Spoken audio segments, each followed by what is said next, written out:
And we're back with part 3. This one might be a little bit longer of a video. You're welcome to pause to read the entire thing. Second paragraph, second sentence. I don't know anything. All I know is people were trying to find my phone numbers, plural, for months, and it wasn't until y'all were involved that my numbers got out. Huh, that's really strange. Didn't you accuse me of doxing everything about you, including your phone numbers, when I was sharing like the Dante ACN text messages and whatnot? Still second paragraph. Your friends came to my email and explained that Jess was talking about going real life. Bitch, you're not queen of being banned, you're queen of going real life. She truly needs to sit the fuck down because nothing she could ever find on me or anyone in my life has anything close to being a... Oh no? Because I think your fiance should be on a registry somewhere. For abusing multiple women, for stealing, manipulating, robbing over 14 elderly people in their 80s. Or what about your best friend that you rode so hard for, that was arrested and charged for kidnapping, torture, murder, and throwing their body in a river? Who was then charged for kidnapping and beating a federal employee? Or what about Reaper's husband, who again, you said was one of you guys, who is still in prison for beating and unaliving multiple women? Third paragraph. These conversations cleared a lot of things up for me because from where my side was sitting, it looked like y'all were good friends with Jess. Why the fuck does it matter to you who is good with me and who isn't? That's weird bitch behavior. Okay, fourth paragraph. This is one of the best ones. There's 2 of them that is just complete chef's kiss. No one I am friends with has ever contacted anyone in real life. Not CPS, not kids, families, parents, jobs, school property managers, or even police until yesterday. It's simply ridiculous for people to go that far for a fucking app. At the end of the day, that's what this is. Did you really say that? Yet here you are contacting Gabby's CPS worker, talking about doing a protest outside of her local CPS office. Not kids. I hear different. I hear you've actually been in contact with a few people's kids here on this app.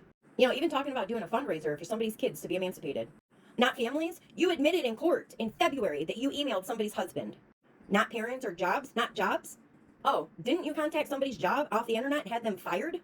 Not schools? That's weird because one of the comments that came because you asked people to harass me and to change their YouTube handles contacted my kids' schools. That was in result because of you and your request. Because you're too much of a punk, pussy, bitch to do it yourself. Or even police until yesterday. No, not until yesterday. You know, the call that led to my house being surrounded by 11 officers traumatizing my kids was because of you. Remember the caller said, well, she asked, are you a guardian ad litem? Can you look into this? Yeah, that was you. Yep. You also sent them the same email that I had forwarded to me that you sent to numerous other people. And maybe instead of obsessing over people on the internet, you should take your own advice about how ridiculous that this is that people go so fucking far for a fucking app. Bottom paragraph, I also want to say that the only things I post about are Ashley related. I really do try to stick to the matter at hand. Right now, Jessica's equally as bad, in my eyes, even worse. I truly thought Ashley was unaware of the situation, and once again was surprised when she defended and lied about the situation. Now remember that paragraph, okay? Part 2, same paragraph at the top, right? Second paragraph down, other, chef's kiss. Chef's kiss. I am in a scholarship award ceremony for my daughter. Your obsession with people on the internet is more important than your daughter. You couldn't even put down your phone long enough to give your daughter your undivided attention at a scholarship award ceremony. Could never be me. But you love your kids, right? They love you, right? Maybe if you say it enough, you'll believe it. But it's not true, Margaret. John was 100% right when he emailed and messaged everybody telling them that you had a severe problem with the internet.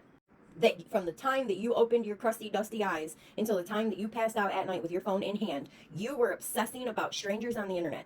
You were more worried and focused about me and Ashley and, God, what was that girl's name? Always picked at her face, whatever. You were so worried about everybody else that you couldn't spend time with your children. You couldn't spend time with your fiance. I guarantee you that even when John tried to have alone time with you, me and Ashley were on your mind.